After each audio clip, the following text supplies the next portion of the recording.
खरं तर ती आहे म्हणून घर आहे. ती आहे म्हणून आपण आहोत. ती आहे म्हणून सगळा संसाराचा गाडा व्यवस्थित चालतो आणि ती आहे म्हणून घरातल्या सगळ्या गोष्टी खाद्य ते सुरळीतपणे चालू असतात. तर मी आले होते माहेरी स्पेशल कारणासाठी आणि माहेर म्हटलं की ना कसली जबाबदारी, ना कसलं टेन्शन, ना लवकर उठायचं टेन्शन, ना स्वयंपाक करायचं टेन्शन. असा पूर्ण न पूर्ण दिवस आळशीपणात आणि कंटाळपणात जातो आणि दिवस लवकर उजाडला असला तरी आम्ही लवकर उठत नाही. सूर्य डोक्यावर येतो, मग आम्हाला जाग येते. असा हा दिवस असतो. ह्याची जबाबदारी मात्र माझ्याकडेच असते इथे आले की. तिथे गेले की "आत्तू, तूच अंघोळ घाल, तूच जेवायला घाल." हेच सगळं चालू असतं. तर आज होता माझ्या मम्मीचा बर्थडे आणि एक स्पेशल प्लॅन केला होता, पण तो प्लॅन फिसकटला. आम्ही सर्वजण मग मिळून एक दुसरा प्लॅन केला आणि तोच प्लॅन आम्ही सक्सेसफुल केला आणि माझ्या आईची इच्छा होती की मंदिरात जाऊन देवांचं दर्शन घ्यायचं होतं तिला.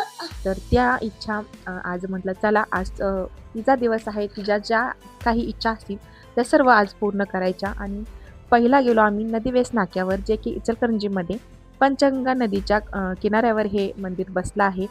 निसर्ग सौंदर्य अप्रतिम. खरंच खूप छान वाटतं इथं गेली. मन शांत होतं आणि त्यानंतर तिची इच्छा होती की स्वामी समर्थांच्या केंद्रात जाऊन दर्शन घ्यायचं. म्हटलं चला स्वामींच्या विषयी भरपूर तिची श्रद्धा आहे. त्यामुळे तिला रोज जाणं जमत नाही. पण मी जेव्हा जाईल तेव्हा मात्र मी तिला नेहमी तिथे नेऊन आणते. खरं तर आईची जबाबदारी हे इतकं काही मोठं नसतं, कारण तिनं इतकं आपल्यासाठी केलेलं असतं. तिचे इतके उपकार आपल्यावर असतात की ते परतफेड करणं अशक्य असतं.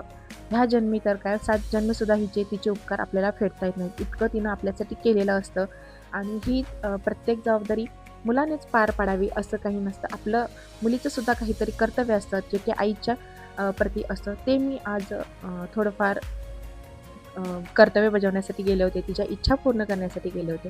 तर सेलिब्रेशनसाठी आम्ही केक वगैरे आणला होता. घरीच स्वयंपाक केला होता.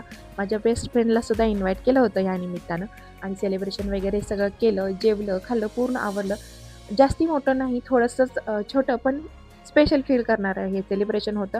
तिची इच्छा होती की फक्त मंदिरात जाऊन देवाचं दर्शन घेणं, बाकी तिची काहीच इच्छा नव्हती. तर ती सुद्धा इच्छा मी पूर्ण केली आणि असा होता हा आजचा दिवस आणि सगळं आवरून मी निघाले परत तिच्या वाटेनं, जे की पाय निघत नव्हता, पण निघणं भागच होतं. कारण परत मुलींच्या एक्झाम्स वगैरे शाळा वगैरे होत्या, तर त्या थोड्याफार चुकवूनच इकडं आले होते. का तर हे आईच्या आनंदासाठी मला हे सगळं करायचं होतं आणि असा होता आजचा दिवस. चला सबस्क्राईब करा. Bye bye.